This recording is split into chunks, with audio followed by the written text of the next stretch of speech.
Yasai Ninja, where did we start with this game? Oh my god, what a travesty of a game. It's a hack and slash game which is very slow paced. It's so slow paced, honestly the combat is faster in a turn based game. It initially starts off looking really good, to be honest with you, because the title screen, the graphics look quite reasonable. You start off, you play as a samurai onion and this other fallen samurai called Broccoli Joe who uses nunchucks. Samurai obviously uses a sword, and the graphics look pretty reasonable for an indie title. It's a 3D hack and slash game, as I've mentioned previously. The problems begin when the game starts moving. I mean, oh my god, the camera just spazzes out. The camera is just really odd. It's just bizarre beyond belief.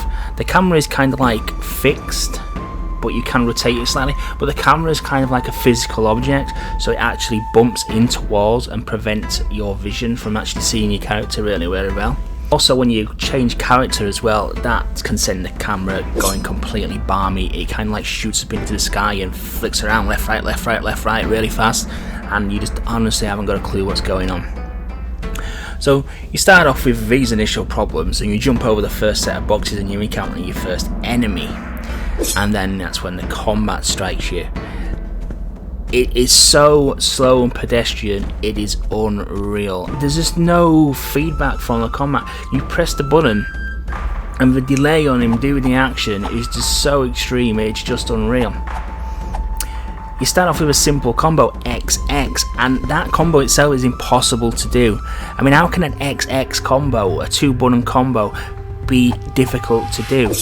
But the problem is, the delay on the button press is so extreme, you've got no clue when the timing of the second blow should do. So, you unlock all these other combos by leveling your character up, by struggling through the game. And in all honesty, you just don't do them. You just literally just jam your X button. It's the only thing you can do really, and just pray to God that you actually kill the enemies that you're trying to attack. I mean, just going through the first level as well, other than the camera problems, you also have interaction problems with objects. The Broccoli Joe character is a mechanic, he can interact with mechanical items, and the Samurai Onion can interact with shrines. You go into these objects and you get the A prompt.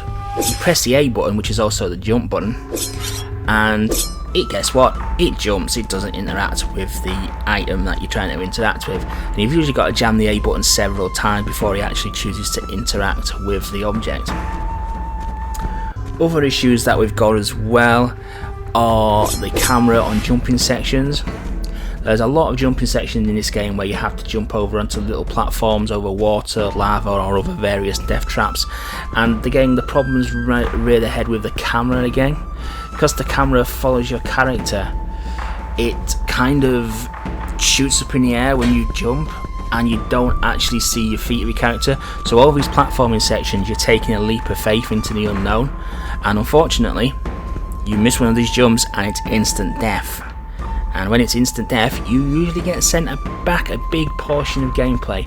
On level 3, for example, there's one bit where you have to position a series of shrines into the altar areas. And honestly, if you die at any point of this, you lose a big 10-15 minute chunk of gameplay and have to repeat the whole process again. It's just an absolute nightmare. So, turning to the graphics, like I said, the graphics are the only strong point of the game. I actually do like the graphical style, and the initial artwork, especially in the cutscene, is pretty good for an indie game. I have to give them that credit. But the problem is, once it all starts moving, it just all entirely falls apart. The characters themselves are not bad, but the animation is just appalling. The walk animation is stunted, and they do have a sprint as well, but when you do sprint, it just speeds up the walking animation. And the real characters tend to have two kind of animations because it looks ridiculous if you do a fast walk. It's like somebody walking and then you fast forward in your DVD, and it just looks absolutely stupid. Sound wise, what have we got sound wise? Well, the music's not bad actually. It gives you some kind of rendition of kind of like Oriental Japanese kind of themes to go for the samurai era that it's tending to be in. But the sound effects are absolutely pathetic. There's sound for when you attack, like the whooshing of your sword or the whooshing of the nunchucks that you attack with. But when you hit an enemy, there's no contact. There's no contact noise. There's no chinking of armour, chinking of weapon on weapon. Absolutely nothing. So you're getting no feedback from the game whatsoever. So I don't know really what to say about this game as a whole, to be honest with you. It's just an absolute travesty. So appalling. The whole idea of a hack and slash game is that it's fast flowing, you can string combos together, it's exciting to play, you're surrounded by enemies, you can string moves together. Take God of War, Dynasty Warriors for example, probably the two most premium hack and slash games that there actually is. But this is just beyond belief. It's just utterly beyond belief how it's so pedestrian. Other issues graphically, we have clipping, is screen tearing all the time. Some objects are just not even solid, you can just walk through them. It's just crazy. Turning to the achievement list looks a pretty easy list to get, providing they actually unlock as they say they're going to do. There's one for completing the game in co-op. It's only local co-op, so that one's going to pose a problem for anybody who doesn't play with a local player. The other one is completing the game on Pro Mode. I don't know what Pro Mode is at the moment because I am still struggling through trying to get completion of the game, so I don't know what that actually entails. There is also ones for completing the levels without dying, which is easily done on one of the platforming levels, side-scrolling platform levels, which is a few of in the game. Unfortunately, those levels don't count towards the completing a level without taking any damage, which is stupid because you don't take any damage in those sections. So overall, I actually feel quite sorry for Rico Technology who's made this game, because they actually made one of the worst games on the Xbox, which was Toro. This is an improvement over Toro. This is a vast improvement over Toro, but it's still not good. It's still not good at all.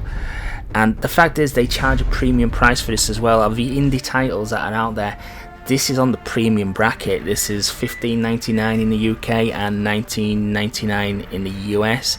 I'm not sure what that equates to in euros, but it will be a similar kind of premium price.